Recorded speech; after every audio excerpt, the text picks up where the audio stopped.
Right. మొత్తానికి Jubilee hills 8వ round complete అయ్యేపటికే Congress అభ్యర్థి నవీన్ యాదవ్ దాదాపుగా భారీ మెజార్టీ అనుకోవచ్చు, భారీ మెజార్టీ దిశగా వెళ్తున్నారు ముందుకు అనుకోవచ్చు.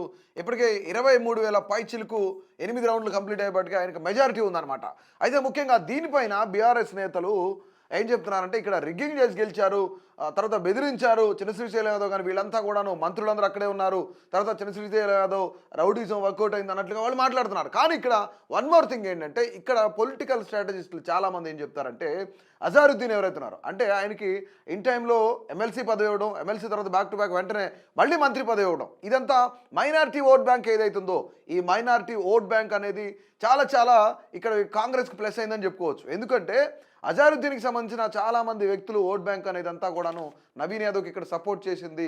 సో ఇక్కడ అజారుద్దీన్ అంటే మైనారిటీ వ్యక్తికి ఏదైతే మైనారిటీ వెల్ఫేర్ ఉందో ఆ మినిస్ట్రీ ఇవ్వడము, ఫస్ట్ ఎమ్మెల్సీ ఇవ్వడం, అంటే అజారుద్దీన్ ఇక్కడ నుంచి రేస్లో నుంచి పక్కకు తొలగించడం, ఇమీడియట్గా వితిన్ 1 మంత్ బ్యాక్లోనే మళ్ళీ ఆయనకి మంత్రి పదవి ఇవ్వడం కూడా ఇవన్నీ వర్కౌట్ అయినాయి. ఏదైతే మైనారిటీ ఓట్ బ్యాంక్ ఉందో ఆ మైనారిటీ ఓట్ బ్యాంక్ ఇక్కడ కీలకంగా వ్యవహరించింది అనేది చాలా క్లియర్ కట్గా అర్థమవుతుంది అనేది ఇక్కడ ఎవరైతే పొలిటికల్ స్ట్రాటజిస్టులు ఎవరైతే ఉన్నారో వీళ్ళందరూ చెప్తున్నారు, అనలిస్టులు ఎవరైతే ఉన్నారో వీళ్ళందరూ చెప్తున్నారు. ముఖ్యంగా విశ్లేషకుల ప్రకారం అయితే ఖచ్చితంగా ఇవన్నీ వర్కౌట్ అయినాయి. ఏంటంటే ఇక్కడ నవీన్ యాదవ్ 2 సార్లు ఓడిపోయి ఉన్నాడు, 3వసారి ఇక్కడ సీట్ ఇవ్వడం, దట్టు యువకుడు అండ్ దట్టు ఆయన ఏంటంటే కొంత ఈ అతనికి సంబంధించిన యూసఫ్ గూడ కానీ, ఇందిరానగర్ గడ్డ, కృష్ణానగర్ కానీ, దాని తర్వాత శ్రీనగర్ కాలనీ, అలాగే ఎర్రగడ్డ, రెహమత్ నగర్, బోరబండ ఇలాంటి ప్రాంతాలు ఏవైతే ఈ ప్రాంతాల్లో కొంచెం అతను ఫెమిలియర్ ఫేస్ అనమాట. సో ఎస్పెషల్లీ యూసఫ్ గూడ ప్రాంతంలో ఫెమిలియర్ ఫేస్ కాబట్టి అతనికి ఓట్ షేరింగ్ అనేది మంచిగా వచ్చింది. దాదాపు ఇప్పటికీ చూసుకున్నట్లయితే అంటే 8 రౌండ్ కంప్లీట్ అయ్యేపటికే దాదాపుగా 51% పైనే, 51% పైనే ఓట్ షేరింగ్ అనేది నవీన్ యాదవ్కి వచ్చింది. ఇది ఇంతవరకు తెలంగాణలో కాంగ్రెస్కి బైఫర్కేషన్ తర్వాత కాంగ్రెస్కి ఇదే మొట్టమొదటిసారిగా ఒక కాన్స్టిట్యున్సీలో లేదంటే కాంగ్రెస్కి అత్యధికంగా 51% ఓట్ షేరింగ్ అనేది వచ్చింది అనేది ఇక్కడ మనకు తెలుస్తున్న విషయం అనమాట. అయితే ఇక్కడ అఫీషియల్గా చూసినట్లయితే 6వ రౌండ్ ఎలక్షన్ కమిషన్ తన అఫీషియల్ వెబ్సైట్లో పెట్టింది. సో వెబ్సైట్లో పెట్టిన దాని ప్రకారం మనం చూసినట్లయితే కాంగ్రెస్కి సంబంధించి 6th రౌండ్లో 9,553 ఓట్లు వస్తే బీఆర్ఎస్కి సంబంధించి బీఆర్ఎస్ అభ్యర్థి మాగంటి సునీతకి అయితే 6,615 ఓట్లు వచ్చినాయి. ఇక బీజేపీకి 1,666 ఓట్లు వచ్చినాయి అనుకోవచ్చు. రైట్. ఇక్కడ ఓవరాల్గా మనం చూసినట్లయితే ఓవరాల్గా 6వ రౌండ్ కంప్లీట్ అయ్యేపాటికే ఏ పార్టీకి ఎన్ని ఓట్లు వచ్చినాయని చూద్దాం. అంటే ఇక్కడ 6వ రౌండ్ కంప్లీట్ అయ్యేపాటికే కాంగ్రెస్కి 60,359 ఓట్లు వచ్చినాయి. ఇక బీఆర్ఎస్కి 44,580 ఓట్లు వచ్చినాయి. ఇక అలాగే బీజేపీకి 10,200 రైట్ ఇక్కడ బీజేపీకి సంబంధించి 10,215 ఓట్లు వచ్చినాయి అనమాట. సో ఓవరాల్గా ఇది ఇక్కడ క్లారిటీగా 6వ రౌండ్ కంప్లీట్ అయ్యేపటికే ఓట్లు వచ్చినాయి. 6వ రౌండ్ కంప్లీట్ అయ్యేపటికే ఫుల్ మెజారిటీ ఎంత ఉందంటే ఇక్కడ 15,797 ఓట్ల మెజారిటీ. ఇది 6వ రౌండ్ కంప్లీట్ అయ్యేపటికే. రైట్. ఇది అఫీషియల్ ఈసీ వెబ్సైట్ ఏదైతే ఉందో, ఎలక్షన్ కమిషన్ వెబ్సైట్ ఏదైతే ఉందో, ఎలక్షన్ కమిషన్ వెబ్సైట్లో వచ్చిన అఫీషియల్ అనమాట ఇది.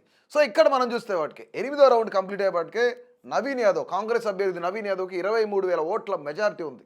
అంటే ఇంకా కేవలం 2 రౌండ్లు మాత్రమే ఉన్నాయి కాబట్టి ఇక్కడ మరొక 10,000 పైనే మెజారిటీ వచ్చే అవకాశం, దాదాపుగా 30,000 నుంచి 40,000 ఓట్ల మెజారిటీ వస్తుంది అనేది మొదటి నుంచి కూడా 30,000 పైన వస్తాయి, 35,000 పైన వస్తాం, 40,000 పైన వస్తాం అనేది కాంగ్రెస్ పార్టీ చెప్తున్న మాట. ఈరోజు ఉదయం కూడా నవీన్ యాదవ్ మీడియాతో మాట్లాడుతూ 45,000 ఓట్ల మెజారిటీతో ఖచ్చితంగా మేము గెలవబోతున్నామని చెప్తున్నాను. అంటే మొదటి నుంచి కూడా కాంగ్రెస్ పార్టీ ఏం చెప్తుంది, 30,000 ఓట్ల మెజారిటీ అయితే ఖచ్చితంగా వస్తుంది అనేది కాంగ్రెస్ పార్టీ యొక్క ఆలోచన. ఇంతకుముందు వాళ్ళ ఫాదర్ నవీన్ యాదవ్ ఫాదర్ చంద్రశేఖర్ యాదవ్ కానీ మిగతా కాంగ్రెస్ మంత్రులు కానీ ఇన్ఛార్జ్ మంత్రులు ఎవరైతే ఉన్నారో వివేక్ వెంకటస్వామి కానీ తుమ్మల నాగేశ్వరరావు కానీ వీళ్ళు ఎవరైతే ఉన్నారో వీళ్ళంతా కూడా చెప్పిన మాట. అట్లాగే కొంతమంది ఇక్కడ వీళ్ళేంటంటే దాదాపుగా పోల్ మేనేజ్మెంట్ నిర్వహించడంలో కాంగ్రెస్ పార్టీ సక్సెస్ అయిందనుకోవచ్చు. ఎస్పెషల్లీ నవీన్ యాదవ్ దాదాపుగా ఏది బైపోల్ వస్తుంది అనుకుంటున్న ఒక అంటే మాగంటి గోపీనాథ్ మరణం తర్వాత దాదాపుగా నెల రోజుల తర్వాత నుంచే నవీన్ యాదవ్ నాకు సీట్ ఇస్తారనే కన్ఫర్మేషన్లో ఉన్నాడు. అతను చాలా స్ట్రాటజికల్గా ఆలోచించి బూత్ మేనేజ్మెంట్ ఏదైతే ఉందో ఈ బూత్ మేనేజ్మెంట్ చేసి దాదాపుగా 283 బూతుల్లో బూత్ మేనేజ్మెంట్లో ఆయన నేను సక్సెస్ చేయగలుగుతాను అని చెప్పేసి ఆయన చెప్పిన మాట.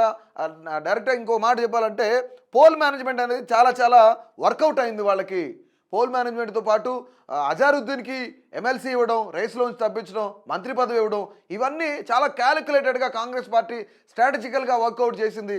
దాంతోనే విజయం దిశగా కాంగ్రెస్ పార్టీ ముందుకెళ్తుంది. మరొక 2 రౌండ్లు అయితే కౌంటింగ్ అయితే పూర్తి కావాల్సి ఉంది. దీని తర్వాత ఈ 2 రౌండ్ల కౌంటింగ్ కూడాను మేము ముందుకు తీసుకొచ్చే ప్రయత్నం చేస్తాం. అలాగే మొదటి రౌండ్ నుంచి 10వ రౌండ్ వరకు కూడా అభినవ్ భారత్ చెప్తుంది మీకు ఎప్పుడు అంటే ఏ రౌండ్లో ఎంత మెజారిటీ ఉంది, ఏ రౌండ్లో ఎన్ని ఓట్లు పోలైనాయి, ఎంత ఓట్ షేరింగ్ వచ్చింది అనేది కూడా అభినవ్ భారత్ మీ ముందు ఉంచడానికి సిద్ధంగా ఉంది.